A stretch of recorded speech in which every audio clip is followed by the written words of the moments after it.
bombshell memo reportedly claiming Trump wanted the Flynn investigation shut down.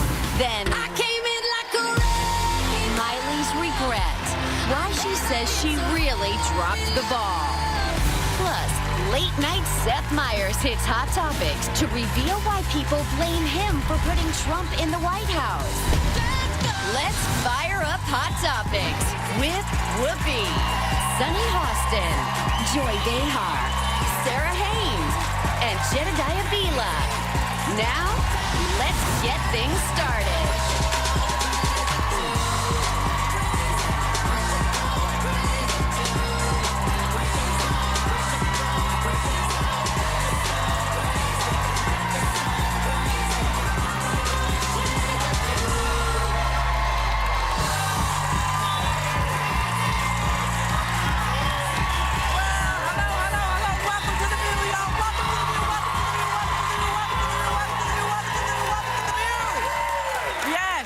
Just when you thought the hot topic of the week would be spilling secrets to the Russians, something crazier happens. He outdoes himself. Reportedly, there is a memo where former FBI Director James Comey claims the current dude in the White House asked him to drop the investigation into ex-National Security Advisor Michael Flynn. What the hell? When I heard about it, I said, there is a memo. There were people questioning whether or not the memo existed. And I started thinking about my time as a prosecutor. First day, day one during training, they said, if it happened and you didn't write it down, it didn't happen. Right. And I thought, if they're telling me that, and he was a former prosecutor and the head of the FBI, he wrote it down.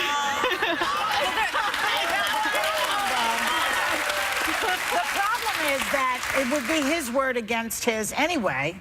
His words and his memo. Well, he has the memo, but Trump could say, well, that's not true. But he did tell Pence and Sessions to leave the room while he spoke to Comey privately. Yeah, now, Trump said if that. Pence and Sessions are the lily-livered cowards that we've seen them to be, then they will also disagree and say, well, we didn't walk out. You know, we were in the room. He never said it. It's possible. I hope that they're liars. Everyone's going to lie, though. They're not going to do that. I am assuming they'll. Right, I don't think they will. You assume they will not? I don't think Pence will what say that he evidence was. do you have that these are not liars? I don't see evidence that Pence has been a liar through this process, and I think it's a very. If you're going to say that you weren't in a room when you actually were, and then it's proven by others, and then you have corroborators, his whole career will be over. So when Pence goes out and basically mimics for Trump. When Pence goes out and mimics Trump, is he lying or is he stupid? I don't think they tell him everything. I think the reason there's so many inconsistencies in this administration is some are lying, some are not, so nothing lines up. So I kind of agree with Jed. I don't think it's because he always knows or is lying. I think they keep people out of the loop. I don't think they inform their own administration. Well, it's Trump, and then it's everybody else. It's my perception. It's true, because I think a lot of times, you know, there are reports that people try to brief him. They say, well, you know, we try to sit down with him and tell him that don't go into this room and reveal X, Y, and Z because you can't, and he just doesn't want to hear it. So he gets in there and he just says whatever he wants to say, and then he comes out and a whole administration is left to pick up the pieces of what he just did. Well, some Republicans might be reaching their breaking point, and others are saying this memo isn't as troubling as the leaks to the media, which is what we should be focused on. But, I mean, the Constitution, you know, that pesky little thing. It's so pesky. I just want, because they keep talking about how, you know, we may not give any more daily briefings. I just want to point out something, and it's this. Congress shall make no law respecting an establishment of religion or prohibiting of the free exercise thereof or abridging of the freedom of speech or of the press. That sounds like the First Amendment. It says... It is. So what that means is that you cannot, in a free society, hold back the press. Because then, of course, that makes you like the Taliban, which you keep saying you're not. Freedom of the press means no government official poops on them to get them to stop talking. You can't do that. Well, Hannity on Fox had a great suggestion about how to handle this. Sean Hannity? Yeah, Sean Hannity. He devoted an hour-long show on Fox News to a strange assortment of topics. One of them was an idea for reforming White House news briefings. Great idea. By requiring journalists to choose among a dozen or more topics and submit written questions in advance. The White House could then pick what it liked and answer them after carefully crafted response. Really? Yeah. No. That was his suggestion. No. He talked about that being a possible. Look, you know what? We wouldn't be doing this if people would get their stuff together. You know, if the guy who's supposed to be taking care of business cannot be trusted to have a conversation where you can actually believe that he said what he said, that he's going to do what he says he's going to do, I just feel like it is ridiculous that we keep talking about this. Yeah. You know, But- this well, is it's a problem. The Republicans, though, they're hiding, it seems. Or they hear this terrible information and then they go, very disappointing, very concerning, this is troubling. You know, what's disappointing is when you get a bad eggplant parmesan, all right? That's disappointing. That should be, this is disastrous. Yeah, this is a nightmare. But they This is a are. No, crime. but they are. They are. Jason Chaffetz, they are doing that. Chaffetz, Jason okay, I'll Chaffetz take that. tweeted the GOP oversight is going to get the are. Comey memo. Well, here's Paul the rest Ryan of them. backed Chaffetz's request. Charles Krauthammer on Fox News. Stephen Hayes. I see a lot of people that are saying this does not look right, who maybe would love the opportunity to defend some of Trump's policies. And there are many voters out there that have to be disgusted because they voted for him and they're not even having a minute to see what he's actually going to do because he's so embroiled in scandal all the time. I think they have to, because if you look at really, if the Comey memo exists, but if it is true what he says in it, which is that he asked the FBI director to stop a federal criminal investigation into Michael Flynn, that is pure and simple a federal crime. That is obstruction of justice. And that is an impeachable offense. Keep in mind, and it's going to be easier to they prove were now. concerned that they were concerned about the fact that Bill Clinton met up with Loretta Lynch. On the tarmac. Now this, we have no idea what went on there, and people's heads exploded. That's right. Well, if this is correct, somebody's head needs to explode because you can't be doing this. But it's a crime. It's crime against The the law. problem is that he still has 80% approval rating from the Republicans in this country. Well, and until he has that 80%? until that changes, and to the topic of Chaffetz, he's retiring, and that's why he's all of a I sudden. don't care why he's doing it. I care that he is doing it. Where's the I don't care why he's doing it. But other than those vocal people, Whoopi, I think silence speaks very loudly because on CBS this morning they tweeted, we reached out to 20 Republican senators and representatives as well as to the White House to appear today, and all declined. Yeah, Well, why? Oh, wow. But Why? keep it so look, the folks who have been loud and saying, hey, this is not making sense to us, whatever it is. Susan Collins, Lisa Murkowski, John McCain, Lindsey Graham, and in the House, Ben Sasse, Ileana Ross. Lathan, not whatever. Ross Layton, you know. And I want to say, too, though, this comes up about the leaks. You can be concerned. It's okay to say, wow, this is really strange that these leaks are coming out from the intel community. This is concerning. And also be concerned about the content of the leaks and say, well, maybe it's weird that we got the information this way, but if this is true, this is very alarming about our commander. You can do both. And isn't it encouraging that there are leaks? There are people who are not putting up with Well, this. yeah, but it's scary and they're also. telling the time. It's scary also, though, because if those leaks could potentially be about a different topic that could threaten our national security. Can we point something out? Is scary. If there are leaks, if there actually are leaks, I want to find out where they're coming from, because when the guy that's in office says, hey, the former president was taping my stuff and alludes to the fact that there's all this information and there isn't any, see, I'll take a leak because they can eat. Go take a leak. Now you ruined the mystery of the commercial.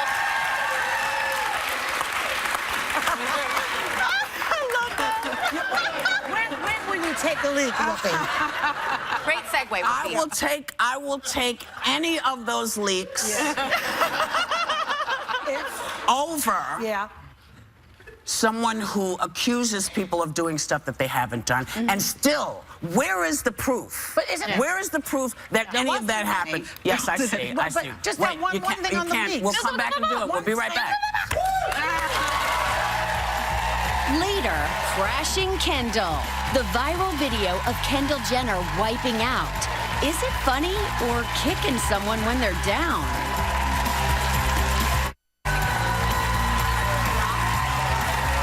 Okay, so we're back. All right, Joy. Yes. Sorry. You had something to say. You wanted to say something. I forgot. Oh, okay. No, I was just, I know what it was. I was going to say that the person who is leaking stuff is Donald Trump himself. He's the one who gave the information about the Israeli intelligence. He gave it to the Russians. He gave it to the Russians. He is the leaker in chief. This stuff about that's condemning his own administration. This is his protect his own behind. This isn't going to protect. He's a little what's but he could have said something. He doesn't remember. Is taking his own administration down, because if indeed he not only asked Pence and Sessions to leave the room and then asked for a federal investigation to be stopped, then it's his own, his own conduct that is going to bring the administration down. That's true. That's true. His own conduct. On him. You know, I'm not. It's very hard for me to actually take anything he says as truth. No, I take him very seriously. I took him seriously day one, because when you make the kind of statements that you made and you're coming out of the gate to become president of the U.S., you better take it seriously, and you better understand when people are putting a certain group of folks around them, you got to take this seriously. But I don't believe anything he says, because when he gets trapped, he says, I got bugged. Or they did this to me, or this happened, or the news is lying, or he blames somebody. Yeah, he blames somebody else, and it's always, it's always the lying media until he needs the lying media, and then they're okay. But that's why when people in the when he was focused on inauguration crowds and everything, and people on the other side of the aisle were saying, "You guys are focusing on stupid stuff." The inauguration crowd doesn't matter. That's the beginning of a trend. That was the problem I think people saw with his stories, is the inaccuracies and the misinformation were the beginning of what we're seeing now in bigger, more important stories. I think PolitiFact says that he's lied at least 500 times since he was inaugurated. Yeah. Verifiable lies? They've been looking into it. He lies about everything. Yeah.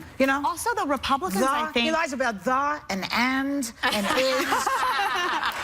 I think Republicans are reluctant, some of the politicians are reluctant to go after him, because they don't want it to make it look like, oh, here's the establishment ousting Trump. We didn't like him from the beginning. We're going to get rid of him. I think they're really looking for actual evidence so that they can say, look, we found this. Here's the memo. This proves this, and here's why this guy has to go. Because otherwise, you're going to have voters that are angry at the establishment. All of that anger is going to be misplaced. You know it's what? going to be put on the party and not put on the guy who's responsible. It should be put on the party, because those people, those parties, that Republican Party who said, no, we're not going to do that. No, we believe in something. No, and then they said, oh, we're going to win this. And instead of saying the people, they said, yeah, we're going to follow the party. And when you follow your party, you may not be in office next time. But the people voted for him. Yes, so but the people voted for him, but they did not vote for a man who can't tell the truth, even on the can. You're right. What are you doing in the bathroom, Donald? You're right. What are you doing? I'm writing memos. He's crazy. So the future of politics seems to be continuing the trend of voting for a brand over actual qualifications. Because apparently right now, leading the new guy in the polls is Dwayne "The Rock" Johnson, who recently said he's seriously considering running in 2020. No. That's not going to happen. I mean, you have to have qualifications to run. Do you though? To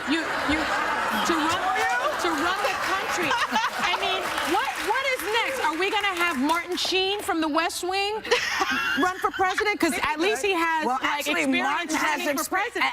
At least he has a stance on something. Yeah, he has. He's been political from the beginning. Maybe President Fitz from Scandal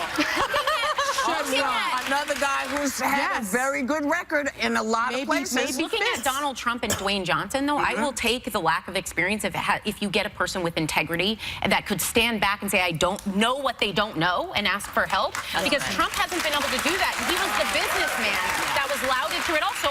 You know what? If it were between Trump and Dwayne The Rock Johnson, you've got my vote. I will take The Rock. I will take any rock, not just The Rock. Hey, just a rock. I'll take this. She's voting for an actual rock. It got worse, Sonny.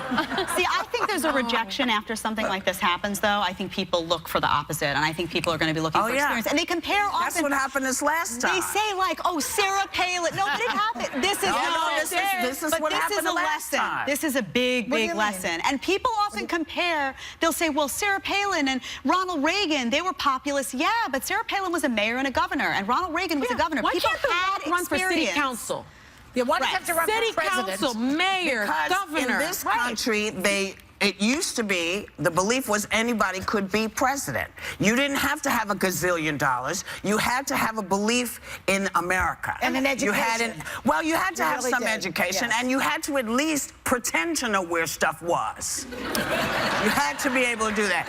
We're calling people to get involved. Yeah, so that's your point, though. And what I mean by that, you asked me what the blowback, and I say this to everybody, and you can save your tweets and all that other stuff because I don't care.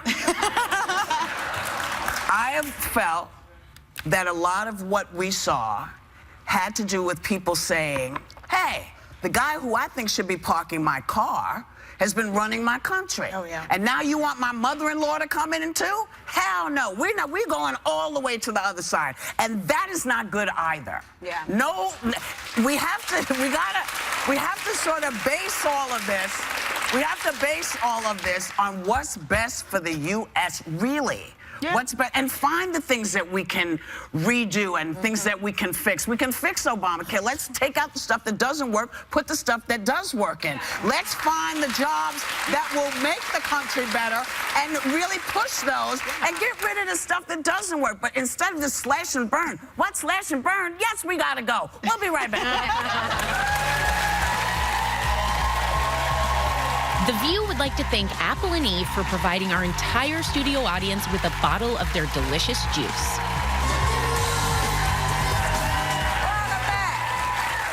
So Miley Cyrus made headlines a few years ago for her wild behavior. And she's looking back with a little bit of regret. She says she'll never live down the video for Wrecking Ball. Swinging around naked and licking sledgehammers, which, you know, has been watched probably 1 billion times on YouTube. And she seems to be really shocked that this is part of her legacy. She said she doesn't want to see it when she's 100 years old. She doesn't want to see all of this stuff. Well, she's sorry she did it. Well, isn't that what consequences are? That's a great song, though, Wrecking Ball. Yeah. Also, I still regret that Wrecking Ball video I did that. I can't look at it. Neither can the guy that you did it to. Anyway, what? No, I think you got to own it. I think everyone has. I mean, this is part of the reason that she's successful. Some people, some of her fans look back on that and they love it. And I often find one thing I struggle with celebrities is that there are some celebrities that I loved for a TV show that they did when they were younger, or I bonded with them over it, and then they move on and they do amazing things, and they don't necessarily want to talk about that. If I meet them, they might get offended if I bring that up. And I don't mean any disrespect. I mean, this is how I got to know you, and I still. I think it's amazing what you did after it, but I still bonded with that person that I saw in that show. I want to celebrate. Is that okay for me to ask? How many times a day do you think they hear that, Jed? Right, but is it okay? Does that bother? Yes. It does. Yes. Okay. Yes. Yes. And let me explain why. Okay. Because that's what you're looking for. Now multiply yourself by 100. And so if people come up and say, oh my God, do Celie for me, do those lines from Color Purple, it's like, you're the 9,000th request. And I now tell people to do it to me. I say, do it for me, because I don't remember. Wait, you told me that once in the hallway. Yeah. Because it's 20, you know, for me, it's 30 years ago. You just saw it. Yeah. Right. So for me, I don't remember. I mean, I've made, you know, 50, 60 movies since then, so I'm not going to know what you're talking about. But do you ever do this to anyone? No. You don't do that? What's that? No. This is Until you do right by me? Oh, is that a song? This is what she goes through. But you know what's interesting to me is that actors aren't allowed, or people aren't allowed the chance to evolve and change, and that's not cool. Like I've changed a lot on the show, my opinions on things, and then I get people like, "You're such a hypocrite. You thought this." I changed my mind, you know, and I think we should be allowed to evolve. Look at Angelina Jolie. Remember, she had like the blood vial around with it, you know, and friendship necklace. A lot of crazy she made out with her brother. Yeah. But now she's a humanitarian. She's a social activist. She's a mother. She has evolved. Why can't we embrace that? She still loves her brother. That's the beauty of it.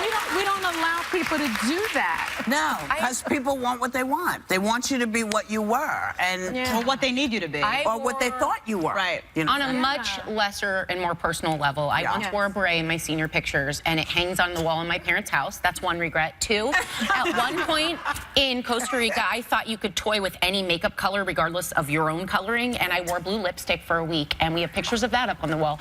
So evolution does happen. Everyone's got regrets, Miley. That's right.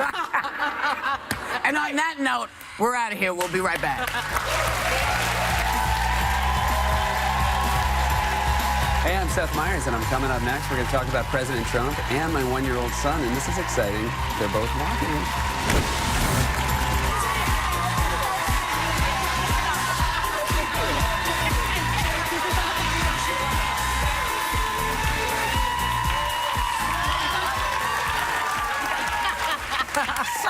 So, what's up, baby? Oh my, so much goes on these days. It's getting exciting, isn't it? Yeah, well, it's been pretty breakneck for a while now. I kind of like it. Yeah, I don't know if I like it. I like being able to talk about it as a way to process it. Yeah. I think if I didn't have a show, I'd be upset all the time. Of course. I know, maybe that's why I like it. Therapy. The show's like that. Yeah, these are very cathartic things to sit here and talk about stuff. So,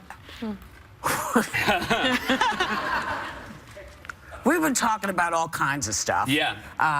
So memos. What's happening? Well, I mean, you guys have as much knowledge about it as I do. It is funny to me that Donald Trump thought by firing James Comey, he would get rid of him as a problem. Because it seems like that just created a bigger problem because James Comey, no matter what you think about him, seems to me to be a man of integrity. And a man who... He made a mistake. He made some mistakes, and everybody makes some mistakes.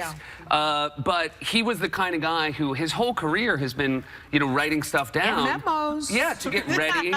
And so, again, I bet that Donald Trump, I'm going to say this, no memos. I don't think Donald Trump has ever had a meeting and said, "Give me a pen and paper. I want to make sure I remember how this went."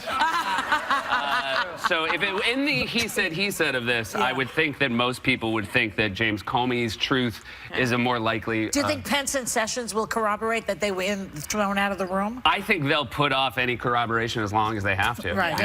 We'll avoid the phone call, stay in the bush. Yeah. They're going to have to put more bushes outside the White House.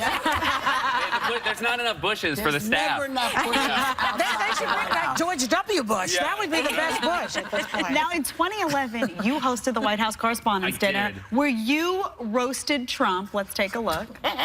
Donald Trump has been saying that he will run for president as a Republican, which is surprising since I just assumed he was running as a joke. Donald Trump often appears on Fox, which is ironic because a fox often appears on Donald Trump's head. Donald Trump said recently he has a great relationship with the blacks, though unless the blacks are a family of white people, I bet he's mistaken.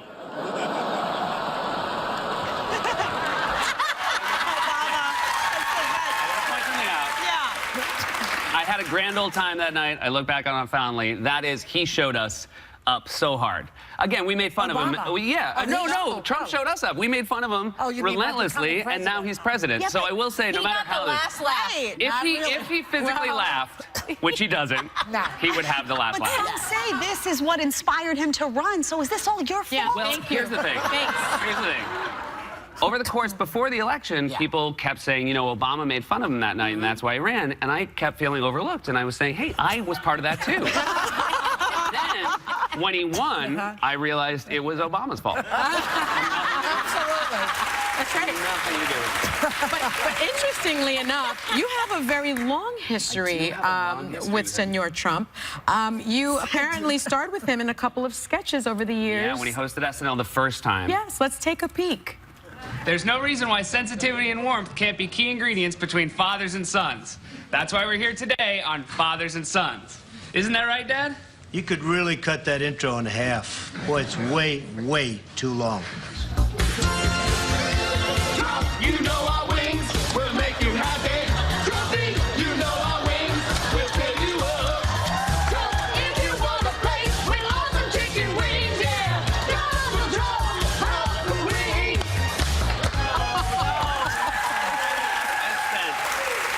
I have spent so much of my career trying to make this man look unpresidential, and yet people voted for him anyway. I feel so ineffective. But did you get along? He was fine. He was very, you know, he didn't strike me as someone who had a great sense of humor, but he was game. What did you don't say? Yeah. The other interesting thing I will tell you about that week is he would say, I remember he would always ask people 3 questions, and the third question would always be the same. He'd say, where are you from? And I would tell him, and then he'd say, do you like this job? And I would say yes. And then he'd say, did you see the Celebrity Apprentice ratings? And he would pull it out of his pocket. Really? He carried around the ratings. No, yeah. no. Stop it. And again, he was a young 57-year-old man. I'm sure he changed. I'm sure he changed. I actually made him laugh one time. When he was on The View years and years ago with Ivanka, he said, that was where he made that infamous remark, if she weren't my daughter, I'd go out with her, something like that. Yeah. And I said to him, who are you, Woody Allen? And he actually laughed at that. Yeah. Oh, wow. That made him laugh. There you go. Why? I will say about House of Wings, which is an incredible performance. Yeah. He was really great in that. He was great in the father and son thing, too. His timing was really good. He didn't get why that was funny, the House of Wings, until the audience went crazy, and then he was very happy. And he was fine. Yeah. You know? He needed the reaction. Yes. So let's talk about Stephen Colbert, if you don't mind, because we're comedians, and he was in trouble. He was in trouble, Ben. The FCC is looking into it because he said something that they considered to be extremely vulgar, but funny on this show. I thought it was funny, but what do you think? I mean, look, we all make decisions as late-night talk show hosts where we think the jokes are, and I celebrate everybody's decisions. I think that's what makes comedy interesting. And what about the FCC going after him? Do you worry about that? No, I don't worry about that. No. It strikes me that that's what the FCC does all the time, that this wasn't that far outside of what the norm is. Except we have a new FCC head. Yeah. Yes. And I know this because, of course, I've had the conversation about what can be said and what cannot be said, and people are concerned because there's a new guy that he's appointed. Now, shouldn't that make us uncomfortable that it's not about who we're talking about, it's the words that we say? Because there's certain words you know you can't say. Right. But if you're making jokes about somebody, is that something the FCC should be looking into now? Look, I don't think about the FCC that much. I find a lot of other things I'm more concerned about as far as what this administration is doing. And I will probably wish I thought about the FCC the day they kick in the doors of our show and put us all on bans. But I think comedy's in a pretty good place right now. And I think... lots of material. Lots of material, certainly. And again, it seems if you're talking about vulgar language, you know, there's someone else who's using it that everybody seemes okay with. So. Yes. But Trump has had some words about you, by the way. He's had a grudge since the Correspondents' Dinner. Yeah. And he, one of which your Secret Santa embroidered for you. Our Secret Santa. I think you have a picture. There you go. I thought Seth Meyers, his delivery, frankly, was not good. He's a stutterer. Donald J. Trump. Yeah. And Grace, who works on our show and is in our script department, she was my Secret Santa, and she knitted that, and it's just lovely, and it's on my wall. Because we love you as well. Oh, we had this made for your 1-year-old son. Oh, that's great. What does it say? Just as I predicted, Seth bombed. Donald J. Trump. That's fantastic. And here's another one. I only like doing shows with good ratings. Oh. So he's not coming, as he said. No, he's not coming on our show. And then we've got this one. You know, 2's fine. No. How will you stay warm at night, Seth, without this? Seth can't help it. He is really trying hard, but just doesn't have what it takes. Yeah, there you go. And one more. Because we want to make sure it's actually touching you at all times. Very awkward and insecure. Oh, that's very good. Thank you so much. We love you, Seth!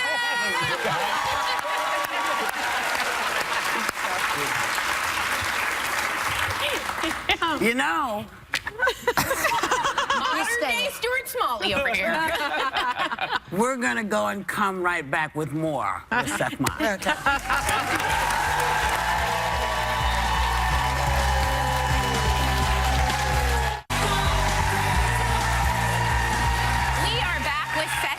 Now, Seth, we just gave you a bib for your sweet little boy, Ash, who's just a little over 1.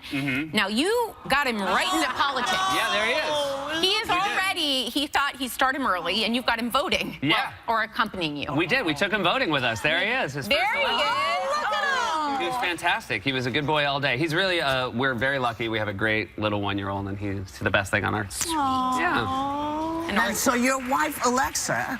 It's Alexi, actually. Alexa is the one. That's you ordered the Amazon thing. Okay. Yeah, Alexa. So, Alexi. Yeah. Okay, my bad. That's all right. Alexi is a human rights attorney. Yeah, she was an ADA in Brooklyn, and now she does some advocacy. You must love being married to a lawyer. Oh, it's the best. The best thing about being married to a lawyer, I can't win an argument to save my life. Of course not. Yeah. But that's fun. It is But fun. I bet you make her laugh. Not anymore. So is it hard for you to say, look, I've had a really rotten Yeah, day? but my wife is so good. What she does is so much more important than what I do, and she's so good at leaving it at home. Leaving it at work, and then she comes home and she's like, this is a different part of my life. Right. Whereas if I have a joke that bombs, it's not till like 10 o'clock at night that I'm over it. You know? She comes home and I'm like, what did you do today? She's like, I prosecuted criminals. What about you? And I'm lying on the couch. I'm like, I had a joke that didn't work. Well, but you made news yourself, Seth, for an interview you did with Kellyanne Conway. You were respectful, but you really didn't let her get away with anything. But I hear you have some regrets about the interview. Well, look, I mean, one of the regrets you always have when you're interviewing somebody who's a part of the news and it's very interesting to talk to, and I'm sure you guys have this as well, is it's less time than you would like to have. Right. And there news, are 5 of us. Yeah, right, exactly. You know, news had broke that night, and so we talked about that. And I should say I really had a lot of respect for Kellyanne, the fact that she came and spent time with us. Sure. But, you know, the one thing that I always want to talk about is, you know, I still think that not enough attention is paid to Donald Trump and his birtherism towards President Obama, especially now that he's complaining about his treatment. And I feel like he expected, oh, I'm president, nobody should ever, you know, make any claims about me. And so that I always feel like the people that support him, I want to ask about that. Yeah. All right, now before you go, we have to play a rapid fire game with you. So we're going to put 60 seconds on the clock. We're calling it Politic-Talk. I did not name it. Don't blame me. We're going to put 60 seconds and we're going to read off some political names. You're going to quickly tell us the first question you would ask them in an interview. All right? You ready? These are tough. I'm not going to lie. for you. All right, ready? We're going to start now. Go. Donald Trump. Why did you think this job would be easy? Sean Spicer. I feel so bad for you. Do you feel bad for yourself? James Comey. What? James Comey. What's the weather like up there? Very cold. He's very cold. He's very cold. Yeah. Vladimir Putin. Did you think it would be this easy? Kim Jong-un. Hey, I have a chill pill. Would you like to take it? Hillary Clinton. Hey, how are the woods? Barack Obama. Barack Obama? I hope you're enjoying yourself. Do you know what's happening back here? Bill O'Reilly. Bill O'Reilly? Have you picked up any hobbies? Melania Trump. Melania Trump. Is there anything that would ever get you to leave New York? Ivanka Trump. Ivanka Trump. Do it anyway. Come on. Do it. Well done. Good job. That was great. Thank you, Seth. You can catch Late Night every weekend, and we will be every weeknight, not on weekends. Oh my God! I was still in SNL. I was still in SNL. I'm so sorry. Every weeknight. This Sunday at 9 a.m. We'll be right back. Cameron Pitts is showing you what real heroes look like when he shares their incredible triumphs over bullying, abuse, and addiction.